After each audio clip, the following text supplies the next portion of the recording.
Alors on va analyser certains travaux ici. Voyons un peu, on va commencer par le dossier Tonard. Donc ce sont des artistes mixed media dont j'ai sélectionné des travaux Photoshop. Et le but ici n'est pas tout à fait de parler graphisme, de parler composition. Dans un premier temps, on va juste, d'un point de vue technique, voir comment ça a été construit, comment l'artiste a organisé sa palette des calques, les différents niveaux par exemple. Alors, je regarde ici le PDF, la version PDF, 216 mégas, la version Photoshop, PSB, c'est juste le nouveau format Photoshop, un peu comme du PSD, mais pour des grandes images, PSB, B comme Big, bon peu importe, 299 mégas, donc on peut supposer que le PDF doit contenir, encapsuler la version Photoshop, sinon il ne serait pas aussi lourd. C'est-à-dire que je pourrais, je pense, ouvrir le PDF dans Photoshop et retrouver les calques, mais je vais tester, on va tester. Alors vous allez déplacer le PDF par exemple sur l'icône de Photoshop. Bon, je vais prendre la version 2023, mais 2022 ce serait la même chose. Ça a été fait dans la version 2022. Qui peut le plus, peut le moins. Voilà. Bien, ici je vais enfoncer la touche F sur le clavier pour faire passer l'image en plein écran. Voilà. Barre d'espacement sur le clavier me permet de bouger l'image évidemment sur la fenêtre. Ici, spécifiquement chez moi, j'ai un petit problème, ce qui n'est pas vraiment un problème, c'est qu'il y a une grille qui s'affiche. Et c'était pour un travail précédent, j'avais besoin d'une grille. Donc ici, je vais aller dans Photoshop, dans le menu Affichage, et je vais aller désactiver. Donc dans le menu Affichage, moi je vais aller désactiver Extra, mais vous n'avez sans doute pas cette grille qui apparaît. Vous confirmez. Alors, le double-clic sur la main dans la palette des outils permet de mettre l'image le plus grand possible sur votre écran. Le double-clic sur la loupe dans la palette des outils permet de voir l'image à l'échelle 100%, c'est-à-dire que chaque pixel de l'image correspond à chaque point de l'écran. Barre d'espacement la main. Et on peut voyager. Donc voilà, en gros, on peut apprécier le travail. Alors une caractéristique des travaux mixed media de ces dossiers, c'est qu'ils traitent de sujets graves, ils traitent de problèmes dans le monde. Et donc voilà, je vous laisse éventuellement découvrir de quel problème il s'agit. Ça n'a pas une importance énorme ici pour l'analyse qu'on va faire. Mais sachez que si vous étiez dépressif en arrivant, ça risque pas d'améliorer les choses. Alors, faites apparaître la palette des calques. Donc c'est dans le menu Fenêtre Calque si vous ne la voyez pas. Et détachez-la par son nom, de manière à ce qu'elle soit flottante comme ceci. Et agrandissez avec la petite case en bas à droite, enfin la petite case invisible, agrandissez la palette bien sûr. Oui, parce que j'en ai assez de voir des gens qui utilisent la palette des calques vraiment comme ça, c'est idiot. Ils sont là avec une palette des calques et quand ils veulent passer d'un calque à l'autre avec la roulette, ils passent comme ça. Non, c'est pas l'idée. C'est pas comme ça qu'on utilise la palette des calques. On la met le plus haut possible sur l'écran. On agrandit. Alors, il y a quelque chose ici que je vais faire, c'est diminuer la taille des vignettes. Donc, menu de la palette des calques ici, en haut à droite. Chez moi, je vais aller jusqu'à la ligne qui s'appelle Options de panneau, dans le bas du menu de la palette des calques. Et je vais aller diminuer la taille des vignettes parce que sinon, c'est un peu trop grand. Il y a beaucoup de calques. Voilà. Alors, bien sûr, je vais devoir encore scroller parce que j'ai pas une vue d'ensemble sur toute la palette des calques. Pourquoi j'ai pas une vue d'ensemble? Parce qu'il y a beaucoup de calques, mais aussi parce que, et là je le remarque, mais c'est pas un problème, il n'y avait aucune obligation d'organiser la palette des calques d'une certaine manière. En fait, il n'y a pas d'utilisation des groupes qui regroupent les calques. Et donc ils sont juste les uns au-dessus des autres, comme ça, pourquoi pas. Ah si, il y a quand même ici un groupe, Marguerite. Ok, ça c'est une première chose. Est-ce qu'il y a d'autres groupes ici? Alors il y a un groupe qui s'appelle Filles, voyons un peu si... Il y a un peu plus à dire sur le groupe filles. Donc, si j'enlève l'œil et que je le remets...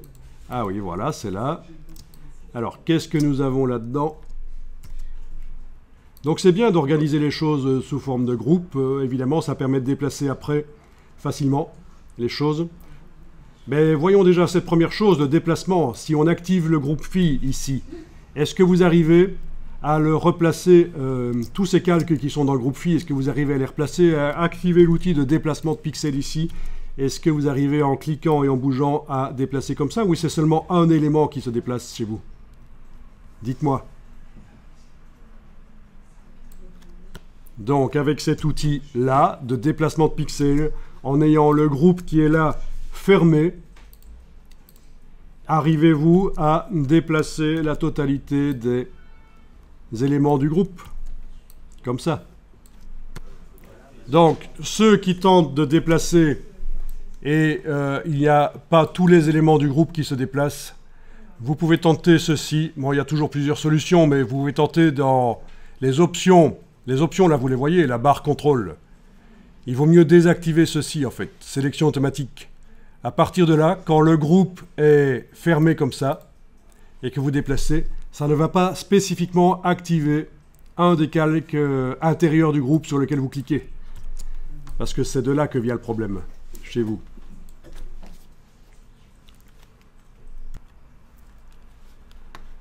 Alors,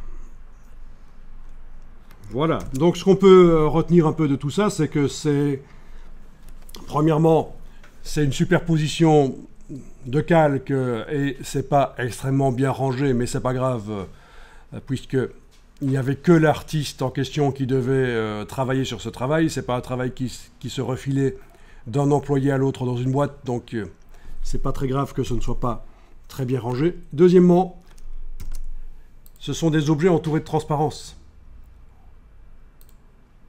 Le décor original de l'objet a déjà été effacé. On n'a pas utilisé quelque chose qui apparaît ici souvent dans Photoshop. C'est ce qu'on appelle des masques de fusion. Je ne vois à aucun endroit l'utilisation des masques de fusion. Et alors ce qu'on remarque aussi, c'est que ce ne sont pas des objets dynamiques. Donc si on applique un filtre sur eux, le filtre va s'appliquer de manière destructive. Ils n'ont pas été amenés dans le photomontage, dans le poster global, ils n'ont pas été amenés en faisant fichier importé, sinon ça aurait été d'office des objets dynamiques. On aurait une petite icône ici en bas à droite, sur l'icône de la vignette du calque, une petite icône qui indique que c'est un objet dynamique. Qui connaît les objets dynamiques ici? Levez la main que je vois un peu. Donc vous savez quel est l'intérêt de l'objet dynamique. On peut redimensionner autant qu'on veut, même en tout petit, le travail. On va tester, on va essayer de trouver ici un sujet qui va nous permettre donc de tester ça. Bon, bah, testons sur l'élément qui se trouve en bas à gauche du photomontage, l'ellipse 3, oui. Voilà. Pour ceux qui ne connaissent pas, ça va être la découverte.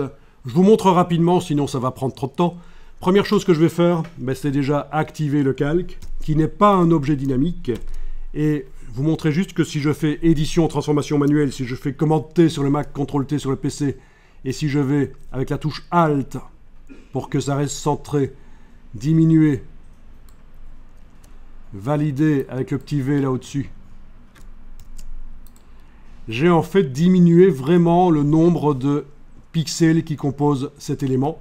Ce qui veut dire que si il me prend maintenant l'envie de revenir dans la transformation manuelle et à nouveau avec la touche Alt d'agrandir et de valider avec le petit V là au-dessus, eh bien j'ai perdu dans le processus, c'est devenu complètement flou. Alors que si ça avait été un objet dynamique, je peux le redimensionner comme je veux, ça n'entraîne pas de perte.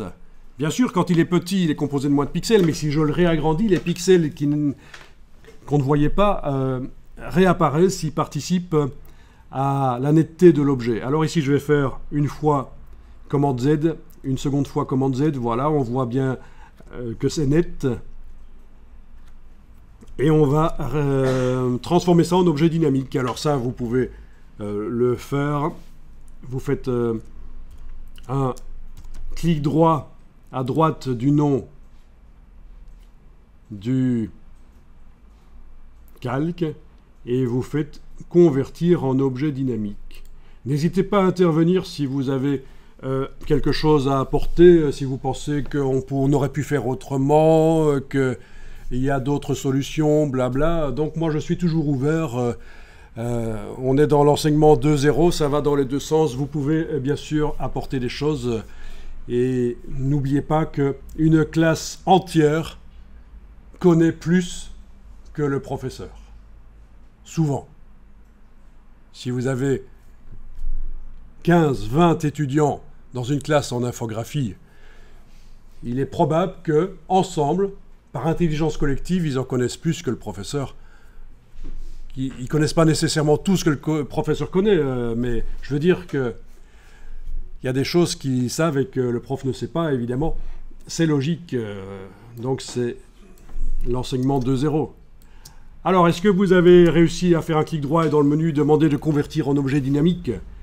Vous avez cette petite icône qui est apparue.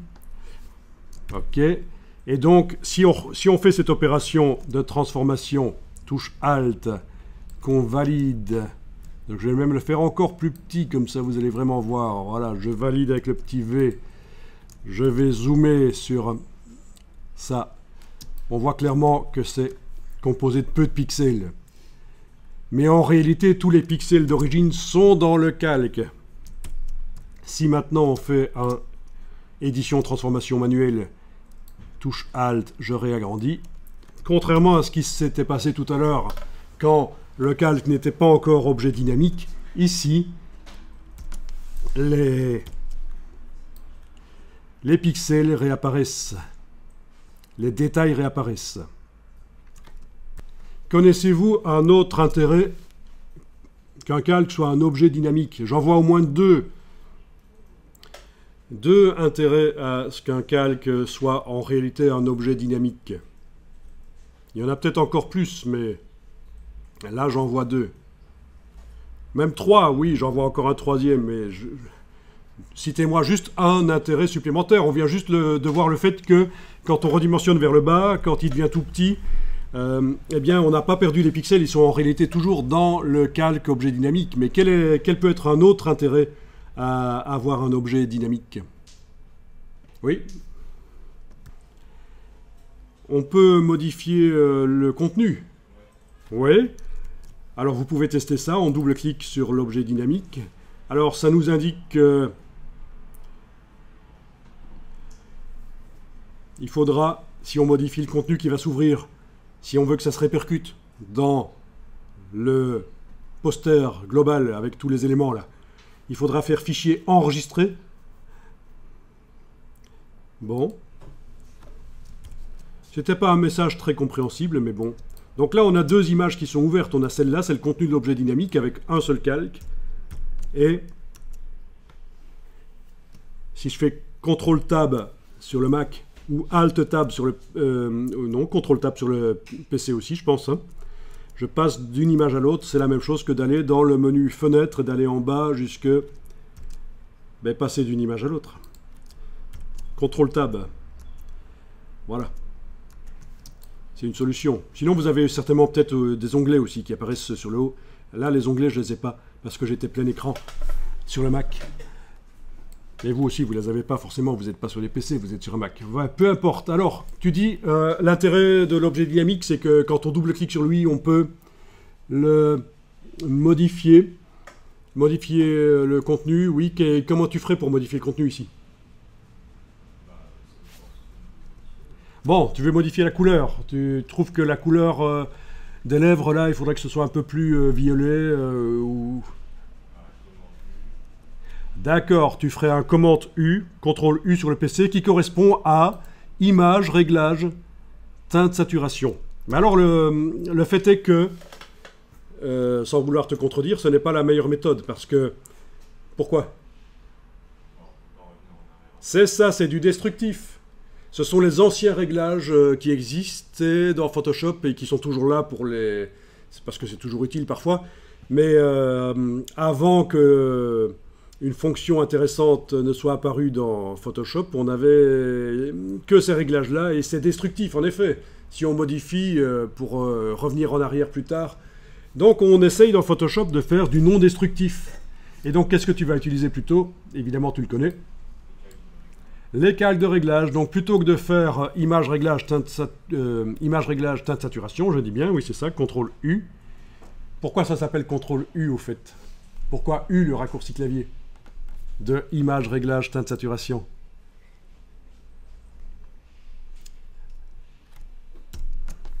Personne ne sait? Il y en a qui sont forts en anglais?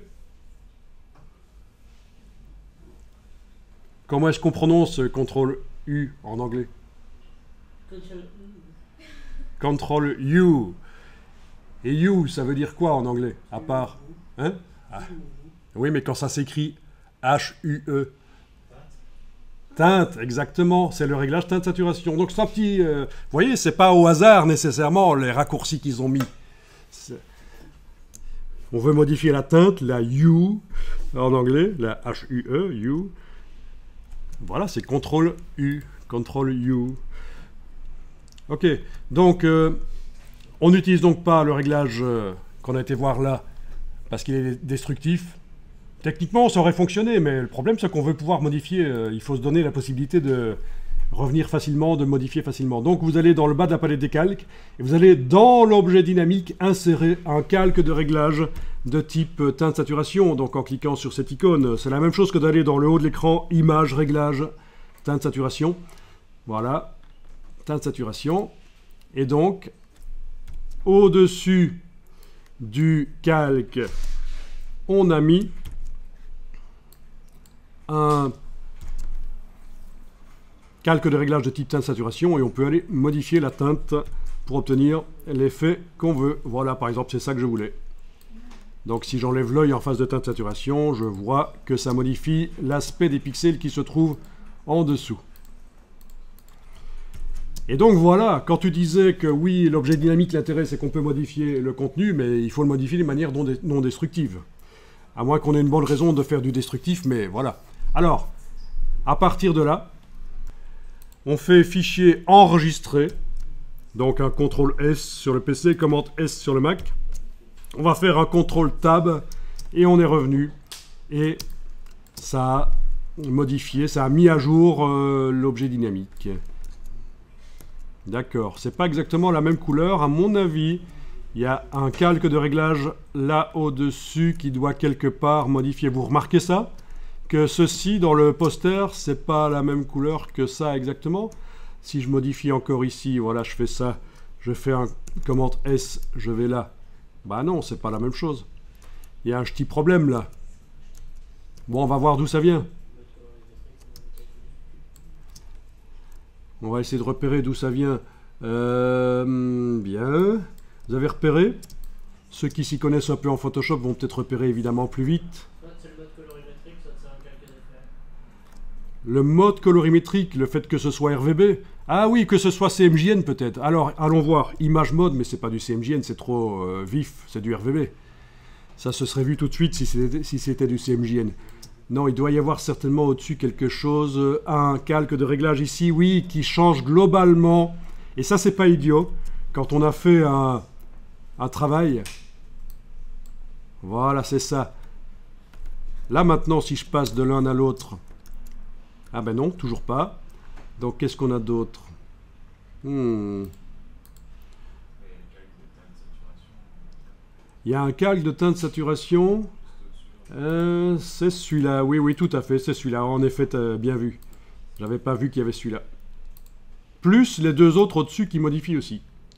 Voilà, donc on a un calque de réglage teinte saturation. Donc le fait de modifier la couleur comme je l'ai fait dans l'objet dynamique n'avait pas d'intérêt vraiment, parce qu'on avait un calque de réglage ici, teinte saturation, voilà, que j'avais pas vu, et ce qu'on a fait à l'intérieur de l'objet dynamique n'est pas très intelligent finalement de modifier comme ça la couleur quand on voit l'objet dynamique là. Ok, donc c'est pas mon travail, je découvre comment il a été fait et je n'ai pas les yeux ouverts sur tout. On est tôt le matin, donc vous comprenez le problème. Hein. C'est que quand je vais modifier la couleur dans l'objet dynamique avec teinte saturation ici, je ne vois pas réellement ce que ça va donner, parce que dans le travail ici, au-dessus de l'objet dynamique, il y a un calque de réglage qui le modifie. Donc il faudrait peut-être que j'enlève carrément l'affichage de ce calque de réglage pour obtenir réellement la couleur que je voulais. qui n'est pas encore la couleur que je voulais parce que c'est modifié par ici, au-dessus. Bon, tout ça peut vous paraître un peu confus, mais en réalité, quand on maîtrise, c'est finalement assez facile. Et quand on a fait soi-même le travail, c'est encore plus facile. Ah tiens, qu'est-ce que c'est ce dossier couleur là au-dessus? Est-ce que ce serait une gamme couleur qui a été utilisée? Oui, c'est ça. C'est la première fois que je vois ça dans un des travaux qui sont analysés là. Une gamme couleur.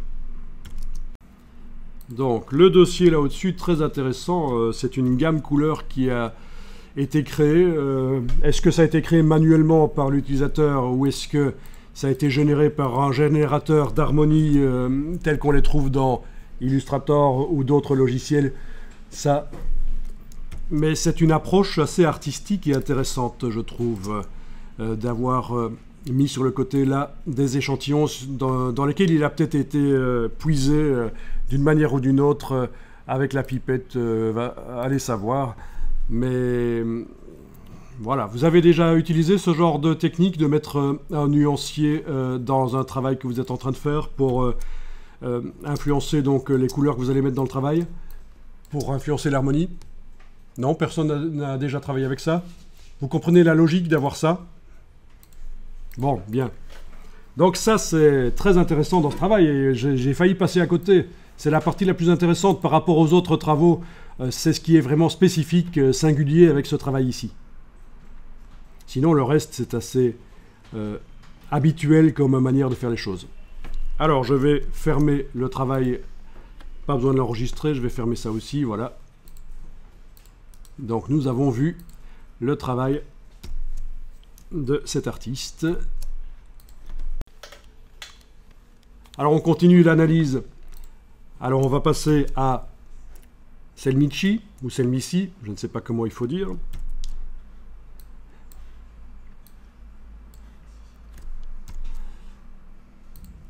Vous savez? Vous connaissez? Alors ça, c'est un petit clip, un petit extrait, on appelle ça en français, je ne sais pas pourquoi il est là, est-ce que c'est une erreur? En tout cas, nous avons la version Photoshop ici, et la version PDF. Alors si je compare les dimensions, oui, à mon avis, le PDF, comme le précédent qu'on a analysé, ici le PDF est un PDF qui n'est pas optimisé pour une diffusion, pour que les gens puissent télécharger, imprimer. C'est un PDF avec le travail Photoshop inclus dedans. Donc il y a une option quand on enregistre un PDF au départ de Photoshop, quand on enregistre au format Photoshop PDF, fichier enregistré sous Photoshop PDF, il y a une option qui s'appelle inclure la version, inclure les calques, inclure le PSD. Et voilà, c'est ce qu'on appelle l'encapsulage de fichiers. On a un format de fichier dans un autre. Si on lit le PDF dans Acrobat Reader, dans un logiciel de lecture de PDF, la version Photoshop est ignorée. Si on lit dans Photoshop, on ouvre comme si c'était un fichier Photoshop, comme si c'était un fichier PSD. Alors ici, je vais quand même ouvrir le PSD parce que je ne vais pas chaque fois ouvrir le PDF. Si le PSD est là, c'est quand même pour l'ouvrir. Alors peut-être que là, j'aurais peut-être des problèmes de police de caractère. Si les polices de caractère ont été utilisées dans le PSD et qu'elles ne sont pas installées sur mon ordinateur, il y aura un message. Et c'est là peut-être que j'aurai intérêt à regarder, si je veux vraiment voir le vrai travail, le regarder dans un fichier Acrobat. Bon, s'il y a des polices de caractère spéciales utilisées dans ce travail, un truc intelligent, ça aurait été aussi de fournir les polices, peut-être. Plutôt que de fournir juste le PSD sans les fontes qui vont avec. Bon, chez moi, touche F, toujours ce petit problème de gris qui apparaît, mais c'est pas grave, je vais faire un commande H, H comme hide, caché. C'est l'équivalent d'aller dans le menu affichage extra. Alors voyons un peu la palette des calques ici, comment ça s'est passé. Il y a visiblement de la texture intéressante à l'arrière. C'est une des premières choses que je remarque aussi en regardant le travail. Alors ça, c'est très bien aussi, ces choses expressives. Ça fait partie d'un travail mix média, on fait des choses expressives. En fait, on peut assez bien s'éloigner dans un travail mix média des manières habituelles de faire, super propres. On est plutôt vers l'expressivité. Et on touche même peut-être un peu à ce qu'on appelle le anti-design. Est-ce que quelqu'un connaît la vague anti-design? Donc c'est une manière de faire, il faut maîtriser les logiciels. Il faut maîtriser les logiciels, ce n'est pas des amateurs qui utilisent les logiciels. Par contre, ils cassent les codes, notamment dans les mises en page. On en a marre des mises en page qui sont toujours les mêmes. On veut sortir du lot, on veut dire que, voilà, oui, on a un discours, un contenu qui est alternatif, disruptif. Eh bien, faisons aussi une mise en page disruptive. Donc, c'est le anti-design. Voilà. Alors, je vous montre par la partie image ici. Je ne sais pas ce que je vais trouver ici, mais voilà, vous avez par exemple ceci, c'est de l'anti-design. Quand vous voyez ça, avant de savoir que l'anti-design existe, si on vous montre ça, vous vous dites « Ah, mais c'est vraiment fait par un amateur, c'est fait dans Word, c'est quoi? C'est rigolo, c'est ridicule. » Alors qu'en fait, non, c'est de l'anti-design. Mais maintenant, vous savez que ça existe. Personne n'avait jamais entendu parler de l'anti-design. Ok. Vu, vous avez vu ce genre de choses, c'est ça. Vous aviez compris que c'était voulu ou vous avez pensé que c'était des amateurs? Ça dépend lequel. Ça dépend lequel. Ok. Donc, voilà, ce genre de choses. Et là, clairement, on utilise des couleurs RVB. Et s'il faut, sur le papier, arriver à reproduire des couleurs vives, en supposant que le but, ce soit que ce soit sur papier, finalement. Bon, si c'est un poster, on va l'imprimer dans une technique qui permet d'imprimer des couleurs vives. Quoi? Quelle technique? Quelle est la technique d'impression qui permet d'imprimer le plus de couleurs vives possible? Mais le jet d'encre, avec des imprimantes qui ont des couleurs qui coûtent cher et qui sont super pures, et peut-être même des encres supplémentaires. Et si on veut l'imprimer chez un imprimeur, et garder des couleurs vives, que ce soit des couleurs qui sont le plus proche possible de ce qu'on voit sur l'écran. Est-ce qu'il y a une technique d'impression qui permet d'imprimer des couleurs sans que ça ternisse? Parce que ceux qui connaissent un peu l'infographie, là parmi vous, savent que quand on imprime, ça peut ternir. Si je fais une mise en page avec des images RVB bien vives, ce qui est préconisé par Adobe depuis 15 ans, à un certain moment, pour l'impression sur une presse 4 couleurs chez l'imprimeur, une presse 4 couleurs chez l'imprimeur, c'est 4 presses monochromes l'une à côté de l'autre. La feuille passe de l'une à l'autre. Il faut absolument faire ce qu'on appelle la séparation quadrichromie. Ça va ternir, vous êtes au courant. Mais est-ce qu'il y a une solution pour avoir des couleurs vives?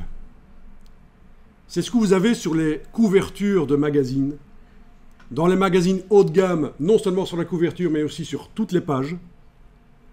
Sur les livres où les images ont de l'importance, les livres d'art par exemple, les livres à propos des voitures, etc. Vous avez souvent cette technique d'impression qui est utilisée.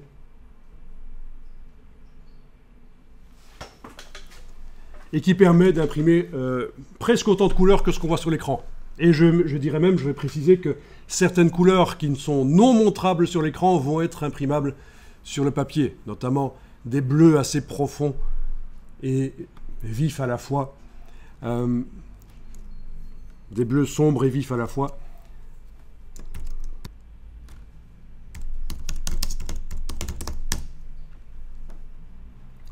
Ok, on va y arriver. Voilà. Une presse chez un imprimeur, c'est une succession en réalité de 4 presses monochromes, cyan, magenta, jaune, noir. Donc bleu, cyan, rose, magenta, jaune et noir. On termine par le noir.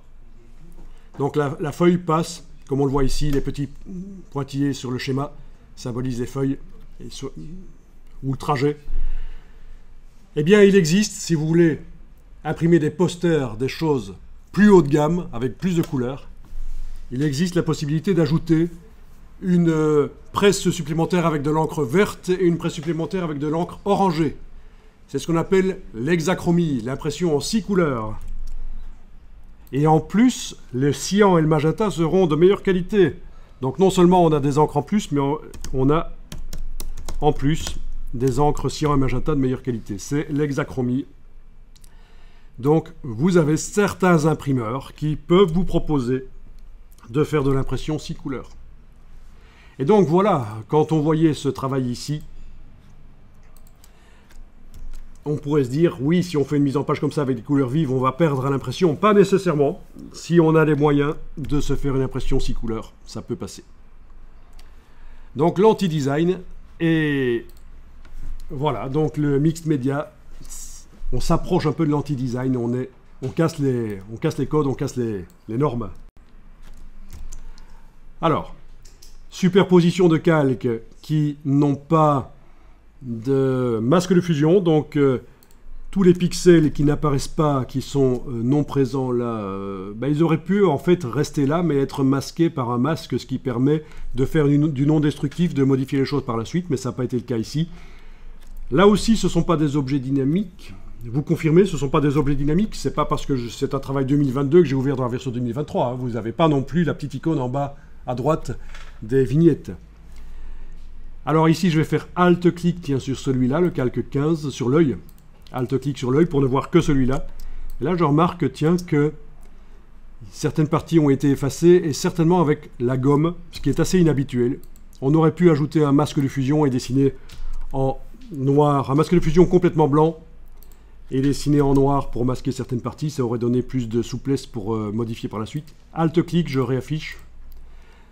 Donc, pour ne voir qu'un calque, pour ceux qui ne connaissaient pas, c'est Alt-clic sur l'œil. Voilà. Ah oui, c'est assez pixelisé, mais c'est pas grave. Ça fait partie du genre, mixed media. Par contre, quelle est la précision de ce travail? Si on va dans Images, taille de l'image, 7000 pixels sur 5000. Ça nous fait une image combien de mégapixels? Combien de mégapixels cette image? Si on veut comparer ça, vous avez des appareils photo sur vos smartphones. Combien? 8 mégapixels, 12 mégapixels? Vous savez ce que c'est le mégapixel? Ah, le mégapixel, c'est le million de pixels. Quand on vous dit que votre appareil photo est 8 mégapixels, ça veut dire que le capteur va générer des images avec 8 millions de pixels. Bon, c'est un peu plus compliqué que ça parce qu'il y a la matrice de Bayer. Est-ce qu'on parle de la matrice de Bayer? Est-ce qu'on parle réellement des pixels? Mais le fait est que le mégapixel, méga c'est souvent utilisé pour millions. Mégabit, le million de bits, de binary digit. Et dans ce cas-ci, si je multiplie le nombre de pixels, donc ce qu'on appelle la définition de l'image, si je multiplie, ça fait combien? Ça fait 35 millions? Ou je me trompe? Donc, c'est une image 35 mégapixels. Si je veux avoir une image aussi précise avec un appareil photo, il faut que j'ai un appareil photo de studio qui peut photographier avec un capteur de 35 mégapixels. C'est pas donné à tout le monde, mais ça existe. Et même au-delà. La résolution ici n'a strictement aucune importance, c'est juste un pré-réglage. Et si on utilise, si finalement pour imprimer, on met cette image dans InDesign et qu'on imprime au départ de InDesign, qu'on fait un PDF au départ de InDesign, ceci n'a strictement aucune importance, on l'a dit tout à l'heure. Souvenez-vous, si vous voulez avoir l'info, vous regardez sur YouTube dans Bermond Dinosaure, vous allez tomber sur la vidéo qui explique pourquoi régler la densité des pixels pour l'impression dans Photoshop n'a aucun intérêt. C'est la définition de l'image qui compte. Bon.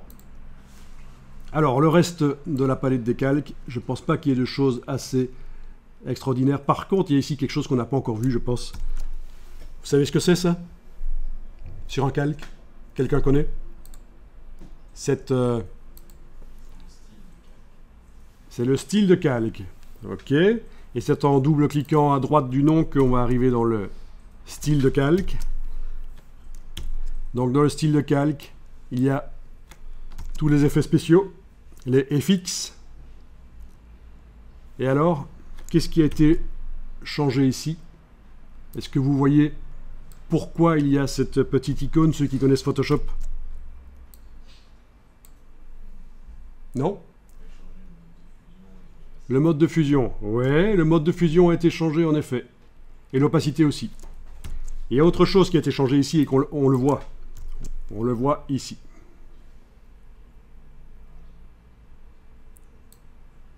Non, ça n'a pas été changé, excusez-moi. Je me suis trompé. C'est juste l'affichage de la nouvelle interface qui m'a enduit dans l'erreur. Ça n'a pas été changé. Donc c'est juste le mode de fusion ici et l'opacité qui ont été changés. Et ça, par contre, ça paraît étonnant que malgré ça, il y ait l'icône qui apparaisse, parce que en principe, si on prend un calque et qu'on modifie son mode de fusion et son opacité, ça n'ajoute pas l'icône. Donc, vous voyez, je l'ai fait ici pour le calque qui est juste au-dessus. Mode de fusion, opacité. Non, il y a quelque chose de plus qui a été fait ici. Je vais redouble-cliquer. Et je vais peut-être... vous avez vu?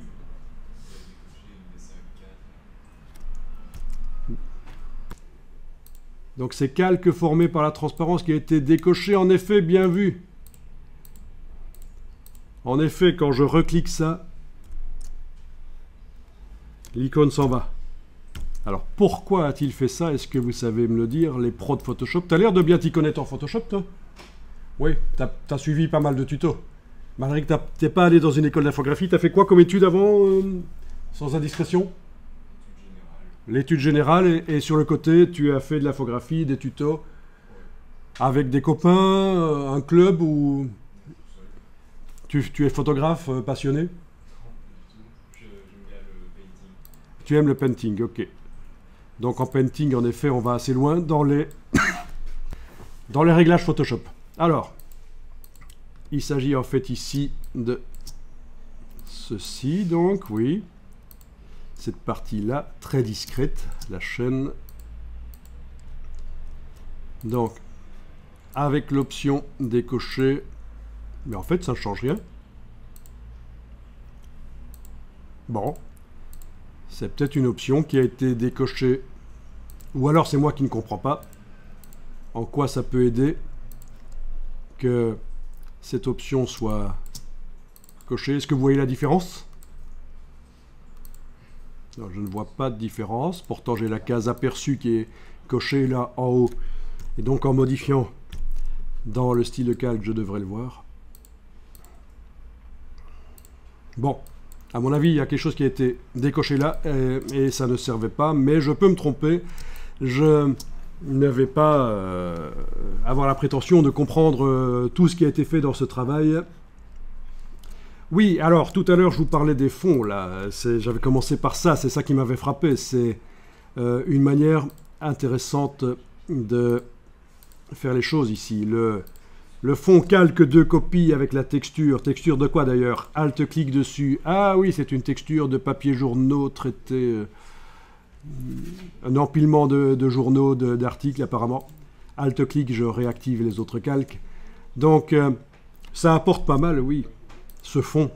Plutôt que d'avoir un fond blanc comme ça. Pourquoi pas? Et c'est sans doute au rapport avec le sujet. Le sujet, c'est... Qu'est-ce qui était indiqué comme sujet? Vous avez cerné le sujet? La maltraitance, d'accord. Donc, ça fait référence certainement aux articles de journaux qu'on voit régulièrement sur des enfants maltraités. Je n'ai pas été lire ici si ça a vraiment un rapport, mais... Voilà. Intéressant. Donc, je quitte sans enregistrer, et voilà, celui-là, nous l'avons analysé.